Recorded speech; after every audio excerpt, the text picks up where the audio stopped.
For the first time, a UN agency report says Israel is imposing an apartheid regime on the Palestinians. The Israeli government has strongly condemned the report. But can the findings change anything for the Palestinians? This is Inside Story.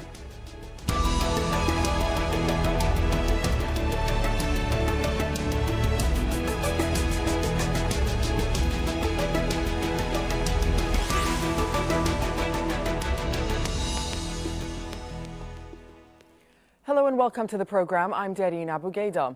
It's a strong word that conjures up for many the dark years of white oppression in South Africa. But for the first time, a United Nations agency has used the term apartheid to describe the situation Palestinians face every day in the occupied territories. The Israeli government has denounced the report, comparing it to Nazi propaganda. And the Office of the UN Secretary General says the document does not reflect its views.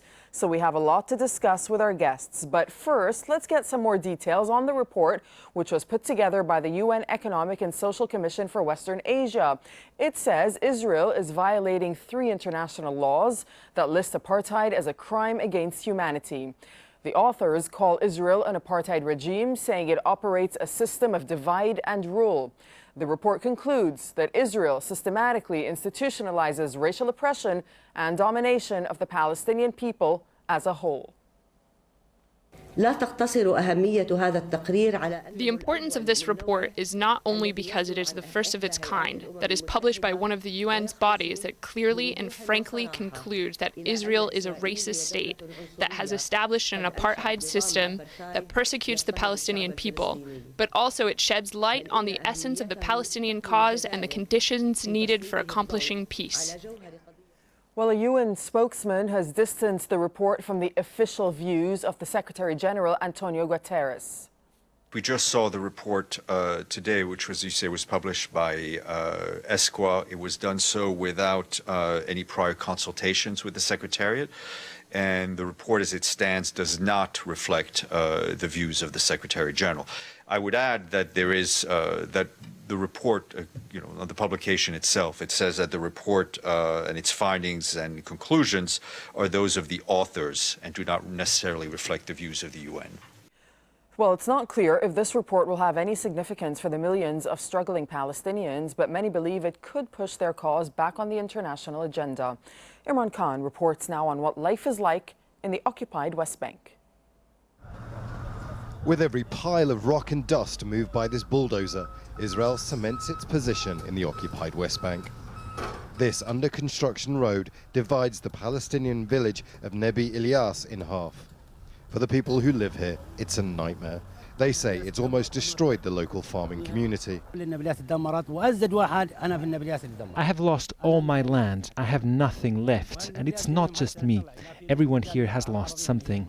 Under the 1993 Oslo Accords, the West Bank is divided into 3 sections, areas A, B and C. A is under full Palestinian control and usually includes the towns and cities. B is jointly controlled by Israel and the Palestinian Authority and is often a village. C is Israeli controlled. However, it's Israel that holds the real power. It can and does shut down roads whenever and wherever it pleases. It often uses gates like these designed and placed strategically just for that purpose. This is Khalil Tafakji, who's a map specialist. He has criticized Israel for policies he says makes a Palestinian state almost impossible. We have 2 states in one, a state for Israeli settlers geographically connected, and a state for Palestinian enclaves connected by bridges and tunnels. A Palestinian state in the West Bank is impossible because of the road network and infrastructure. The United Nations ESCWA report says Palestinians living here in the occupied West Bank and Gaza are, in effect, subject to a separate law. The wording of the report says that Palestinians are subject in the West Bank to Israeli military law, and that settlers in the same area are subject to Israeli civilian laws. That is in itself a violation of the 4th Geneva Convention. The report also goes on to say that Palestinians are weakened because of the settlements within the West Bank and because of the siege of Gaza. And finally, the report concludes that Israel is operating an apartheid state. The Israelis are likely to strongly dispute the report, saying it's yet another example of United Nations prejudice towards the State of Israel.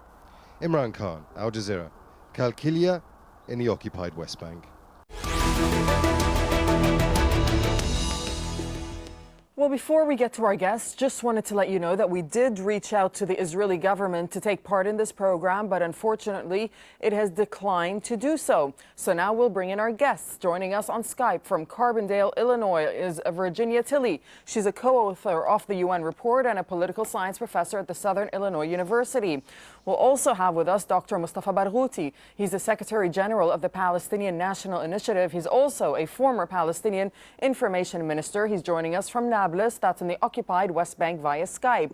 And joining us from Jerusalem, Robbie Sabel. He's a professor of international law at Hebrew University, also a former legal advisor to the Israeli Ministry of Foreign Affairs. Welcome to you all. Virginia Tilley, you were the co-author on this report, so perhaps it is best to start with you. Now, you say that in this report you look further than the occupied territories, and you say that Israel commits apartheid against all Palestinians, whether in 1948 territories, 1967 territories, or even Palestinians in exile. Can you explain that?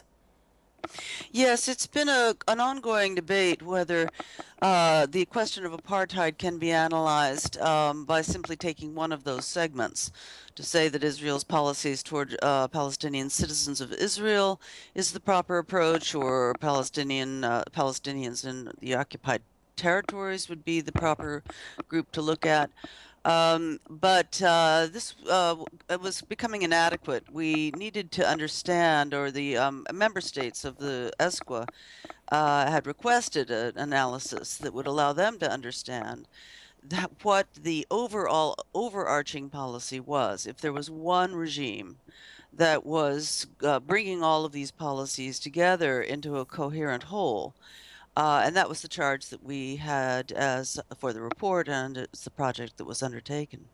So how did you reach this conclusion? I mean, you and your co-author, who's Richard Falk, say that this study concludes with clarity and conviction that Israel is guilty of the international crime of apartheid as a result of the manner in which it exerts control over the Palestinian people in their varying circumstances. Well, the study was conducted in reference to international law. The proper approach legally is to refer to the International Convention on the Suppression and Punishment of the Crime of Apartheid and the definition of apartheid in the Rome Statute of the International Criminal Court. I make a point of this using these long titles of the laws because a common mistake is to look at what happened in South Africa and take that as the benchmark. Say, well, if South Africa did it that way, it must be that way elsewhere in order to be counted as apartheid. International law has made, the language of international law in these conventions has made it clear that that's not the case, that the international law itself is the reference that we need to go by. It was drafted as a universal instrument to address apartheid wherever it might arise. So we used that, and we went through it rather exhaustively. We drew heavily on an earlier study, which had also gone through it exhaustively regarding the occupied territories. But the main finding in this case was that what looks like different policies are in fact part of one policy. The core purpose of all of these policies is to preserve Israel as a Jewish state. And the way that is interpreted by Israel is that it requires a Jewish majority, overwhelming Jewish majority, in order to ensure that Palestinians can never vote in any way that would alter the laws privileging the Jewish people over other people in the state. And we found that the ways that these different segments of the policy work together for Palestinian citizens, for residents of Jerusalem, Palestinians under occupation in the West Bank and Gaza Strip, and Palestinians in exile all coordinate to achieve that central core purpose. All right, Robbie Sabel in Jerusalem, the only statement that we got from the Israeli Foreign Ministry is that they're saying that the report is not worth a comment, especially that the UN Secretary General himself says that the General Assembly or he were not consulted before ESCWA issued the report. We'll talk about his dismissal of the report in a moment, but first just give us a sense of how this is being seen in Israel. Well, it's not an impartial UN report. It's worthwhile looking at this organization, ESCWA. It consists of 18 states, all of whom are Arab states. Israel is in the Western Asia. It's not a member. It's not been allowed to be a member of this organization. It's not allowed to be an observer. It's not allowed even to be present at meetings of this organization. Therefore, we have an organization of 18 Arab states. This is not a UN impartial organization.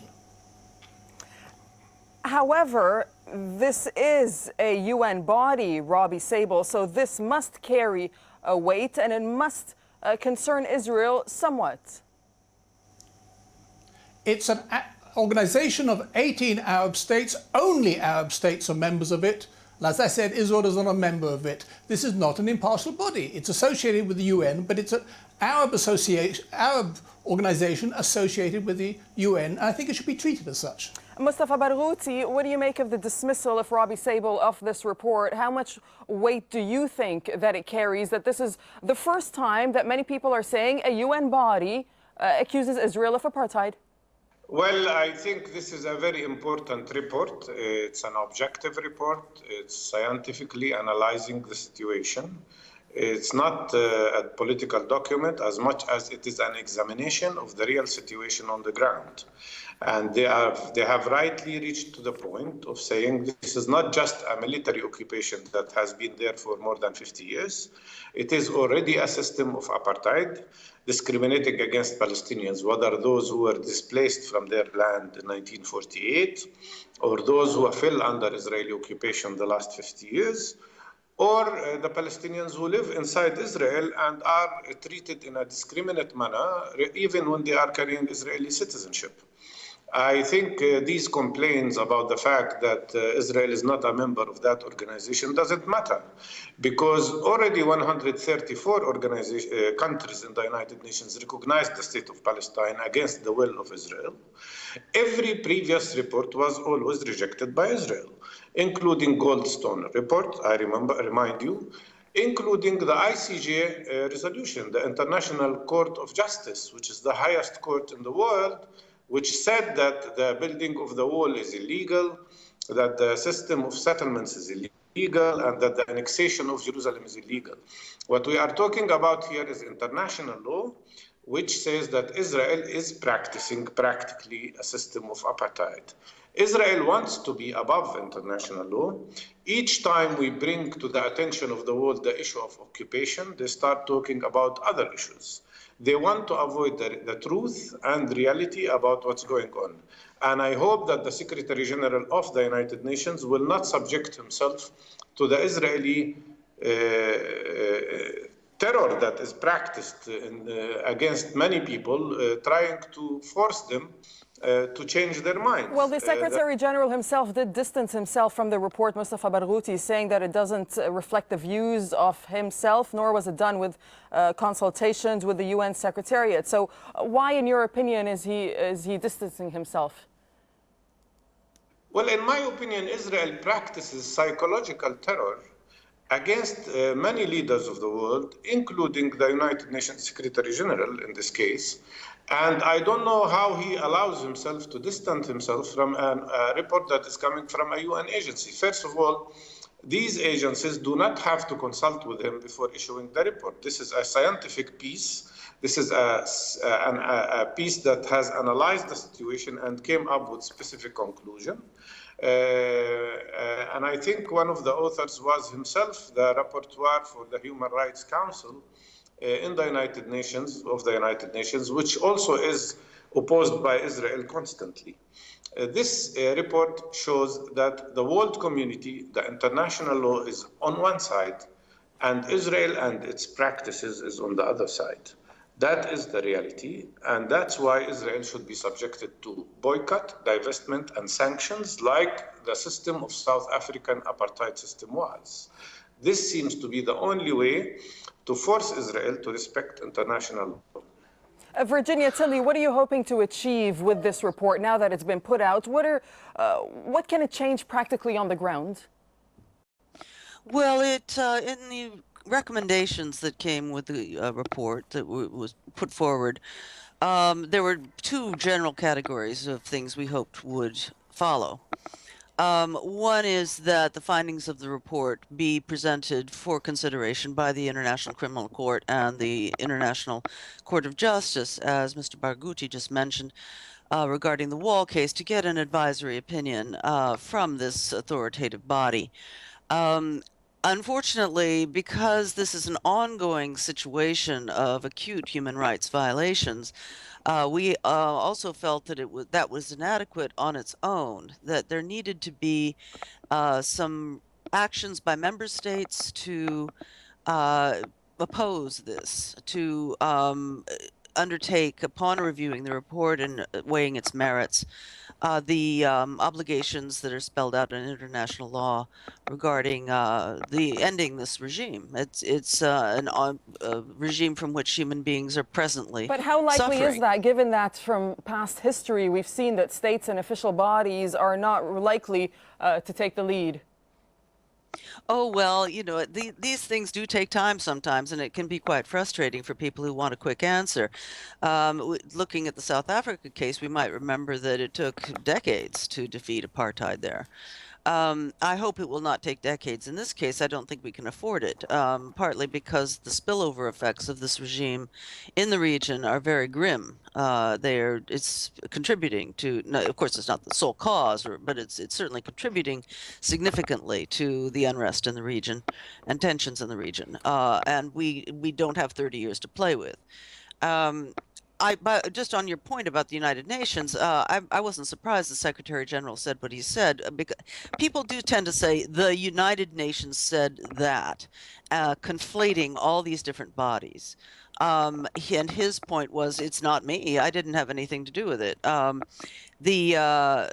think the most important body is the General Assembly, and what I would like to see is for the General Assembly to reestablish the Committee on Apartheid, which was dismantled after apartheid fell in South Africa, to provide a forum for scholars such as Mr. Sabel, frankly, to bring evidence and debate the issue, and to bring scholarly expertise together and determine as a matter of urgency what needs to happen. Robbie Sabel, would you like to respond to that? Yes, I would. A couple of points. First of all, Dr. Barghouti talked about the International Court of Justice and the Wall case. The International Court of Justice deliberately refrained from using the word apartheid because they were aware that this is a malicious smear. And the attempts now to associate it with South Africa is a smear. One only has to look at Israeli society. It's a multiracial society. There's an Arab minority of about 20%, which has the problems of minority, but they vote, they have parties, they have judges, they have professors, they have generals in the army. The dean of my law faculty, where I teach, is an Arab. This is not apartheid. Are you saying that they have the full rights that are granted to Jewish people, Mr. Sabel? Yes, they do. Yes, they do. Absolutely. A lot of people would disagree with that statement. They might. I think they don't know Israeli society. They've never walked through an Israeli street, seeing the people of different hues and different colours. They've never met it.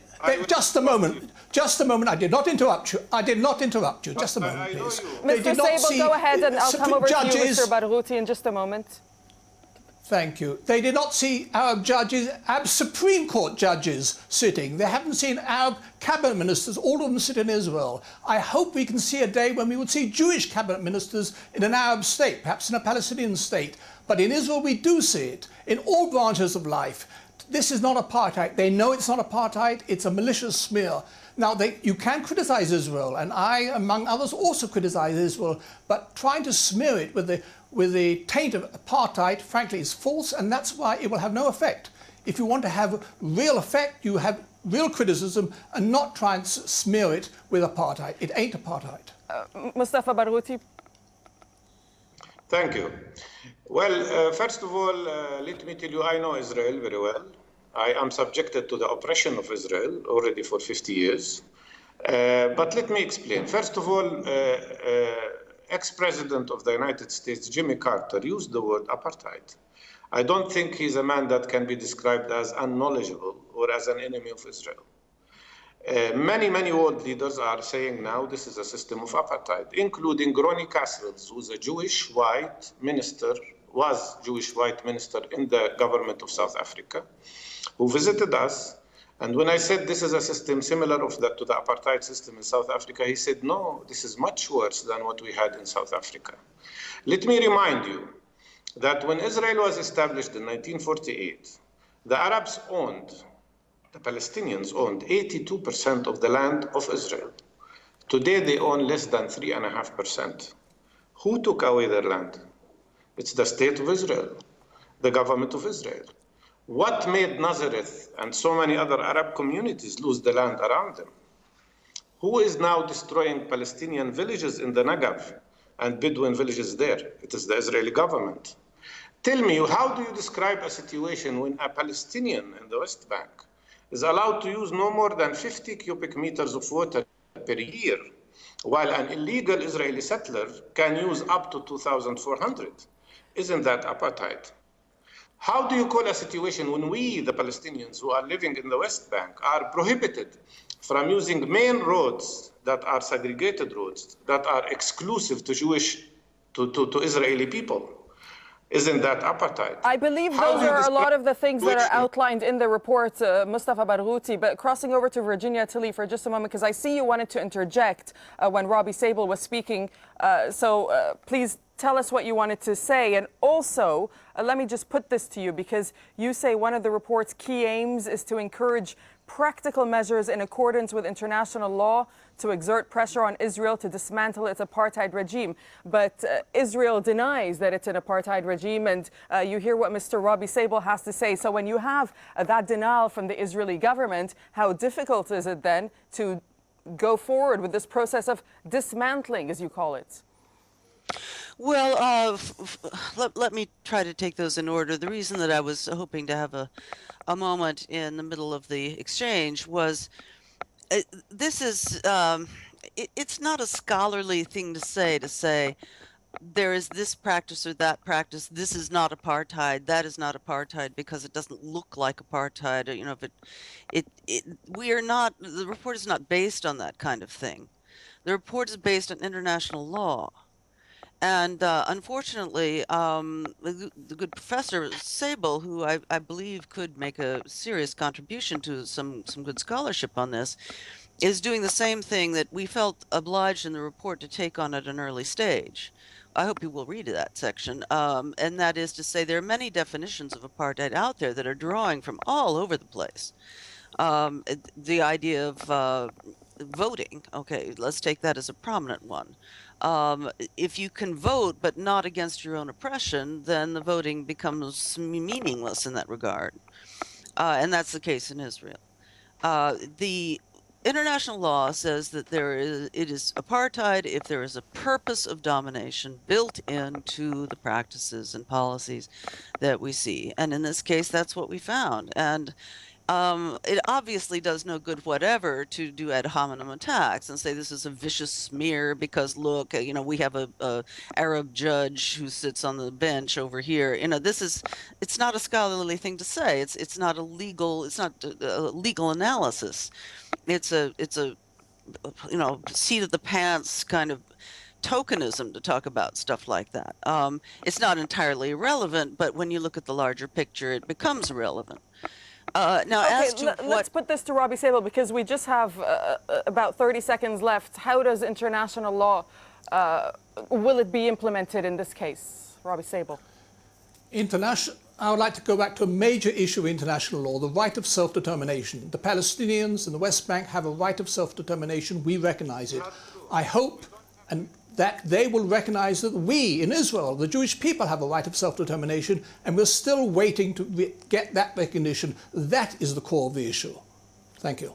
All right, I'll have to leave it there. Thank you very much for joining us. Thanks for all of my guests, Virginia Tilley, Dr. Mustafa Barghouti, and Robbie Sabel. Thank you for watching. You can see the program again anytime by visiting our website, aljazeera.com. For further discussion, you can go to our Facebook page. That's facebook.com/AJ Inside Story. You can also join the conversation on Twitter. Our handle is @AJ Inside Story. For myself and the whole team here in Doha, goodbye for now.